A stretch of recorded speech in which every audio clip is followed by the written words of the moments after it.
ቢላ ልደርስላት ይገባል። የኔ መልአክ፣ የኔ እርግብ እና አብርሃም ጠልቶኛል፣ በቃ ካሁን በኋላ ግን ደግሞ እሰራለታለሁ እያለችም እያለቀሰች ወደ ቤቷ ትመጣለች። ባርኮንም ያጽናናታል። እንዲሁም ሳቤላ እኔ የምፈልገው አሁን ላይ ሁሉም ነገር አለኝ፣ ግን ደግሞ እህትና ወንድም ነው ብላም ትለዋለች። ይህንን የሰማው አብርሃም በጣም ያዝናል። ልጄን ጎድቻታለሁ፣ በቃ አሁን ላይ ልጄ ስቃየች ነው፣ መቀጣት የሌለበት ራስ ወዳዱኛለሁ። እኔ ራሴን አስቀድሜ ይኸው እናቷን መጀመሪያ ቀማት ፈጣሪ። ከዛ ውጭ ደግሞ እንደገና ዲናን አሳጣዋት። ዲናን ያሳጣዋትኝ በእኔ ምክንያት ነው። ስለዚህ ልጄን እያሰቃየዋት ነው። አንድ አባት ለልጁ የሚያስፈልገውን ነገር ማድረግ ግዴታ አለበት። እኔ ግን ይኸው ለልጄ ስቃይና እንዲሁም ደግሞ መከራ ነው የሆንኩባት። ሁሉንም ነገር እያሳጠዋት ነው በእኔ የተነሳ። አሁን ላይ ደግሞ ራስ ወዳዱኜ እንዲሁም ዲናን አሳጥቻታለሁ በማለት እያዘነ እያለም ዶክተር ርብቃም ታዲያ ምን ችግር አለው? አሁን እኮ ዞሮ ደውለህ ዲና እንድትመጣ ማድረግ ነው ያለብህ ብላም ትለዋለች። አሁን ላይ አብርሃም ነይ ለማለት ዲናን ይፈልገዋል። ምክንያቱም ደግሞ እህትና ወንድም እፈልጋለሁ ስላለችውም፣ ስለዚህ ዲና ለሷ የምታስፈልጋት ስለመሰለው፣ ስለዚህ አሁን ላይ ደግሞ ዲና ታስፈልጋታለች። ግዴታ ደውዬም ነይ ማለት አለብኝ በማለት አብርሃም ደውሎ ለመጥራት ምንም እንኳን ብዙ ነገር ብታደርገኝ ግን ደግሞ ዲና ሚስቴ ነች፣ እናም እወዳታለሁ፣ ምንም እንኳን ተንኮለኛ ብትሆን ብሎም ለዶክተር ርብቃም ይነግራታል። አሁን ላይ ደግሞ ርብቃ ታዲያ ምን ችግር አለው? ሁሉንም ነገር ትተህ እኮ መምጣት ትችላለች ዲና ብላም ትለዋለች። ይህንን ሲል አብርሃምም በቃ አሁን ላይ እኔ ራስ ወዳዱኛለሁ፣ ልጄን እያሰቃያት ነው ያለው፣ ስለዚህ በማይቀጣው እየቀጣት ነው ያለው ብሎም ይመልሳል። እንዲሁም ዲና በጣም አዝናና ካሁን በኋላ በቃ አብርሃም ረስቶኛል ማለት ነው። ቆይ ግን አብርሃም እውነት ለመናገር ያወኑ ሳክን ወደ ሀዘን በቅርቡ እቀይረዋለሁ እያለችም በጣም ተናዳና ተበሳይታ ወደ ቤቷ ትገባለች። እንዲሁም ባርኮን ቆይ ምን ተፈጠረ ዲና ንገሪኝ፣ ምንድን ነው እያላትም ሲላትኝ ግን ደግሞ በጣም ስለተናደደችና ስለተበሳጨች ያየችውም ነገር ለሷ ከባድ ስለሆነ ምንም አይነት መልስ መመለስ አልቻለችም ነበር። አሁን በጣም እያለቀሰ በጣም ተሰምቶትና እንዲሁም ደግሞ ሳቤላ በቃ ምን ያክል ጊዜ ኑሯት ሆነ፣ አሁን ምን ያክል ጊዜ እስከኔ ጋር ትኖራለች? እውነት ለመናገር አንቺ የሚያስደስትሽን ምንም ነገር ቢሆን አደርጋለሁ እያለ ሰቅሰቅ ብሎም ያለቅሳል።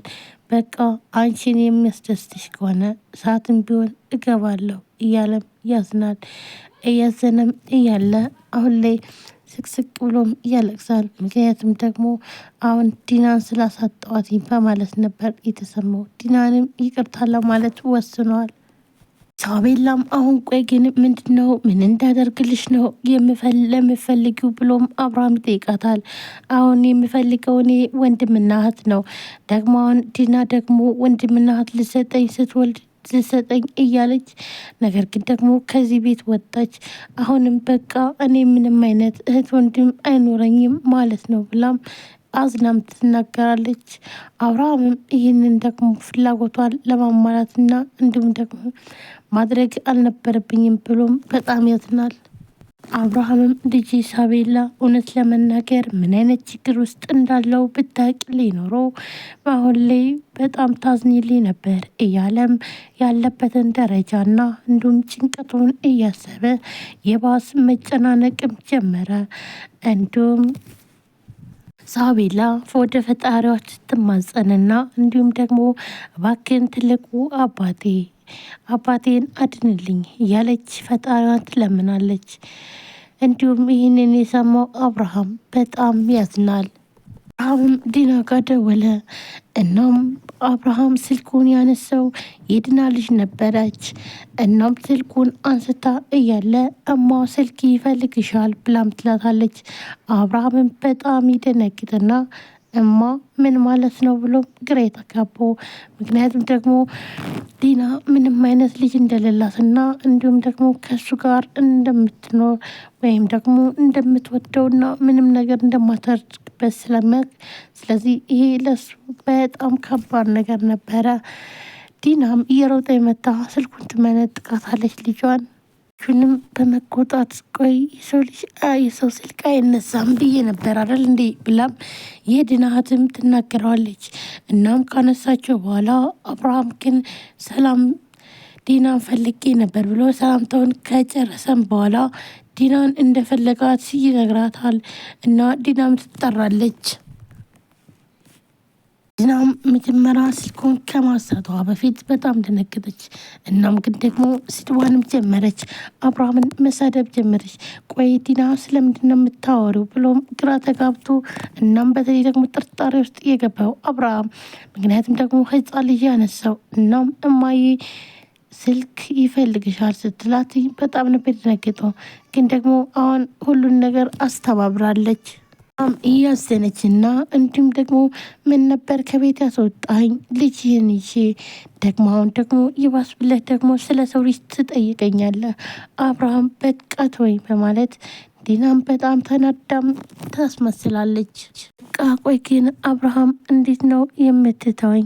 ያለበትን ጭንቀትና እንዲሁም ፈተና አይቼ ነበረ ቤቴን ጥዬ የመጣሁት፣ ግን ደግሞ አንተ ትስተካከል አልቻልክም በማለት በጣም ያዘነች መስላም ትነግረዋለች።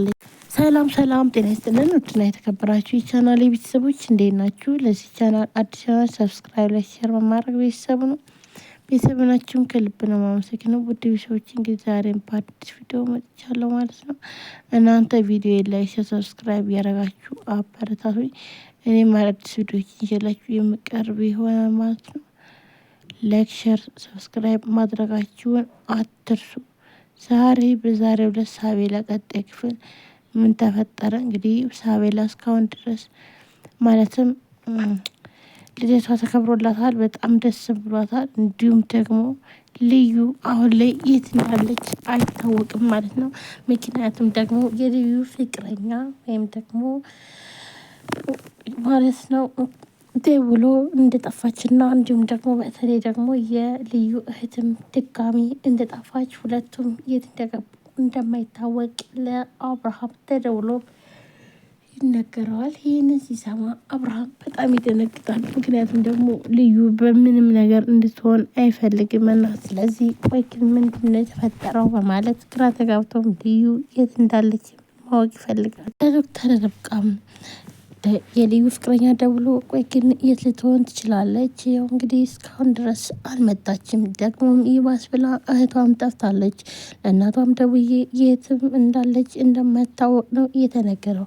እኔ በቃ የተጠራጠርኩትኝ እዛው ቤት ውስጥ ነው በማለት ይመልስላታል። ግን ደግሞ ልዩ ደግሞ እዛ ክላስ ውስጥ ታሽጋ ነው ያለችው።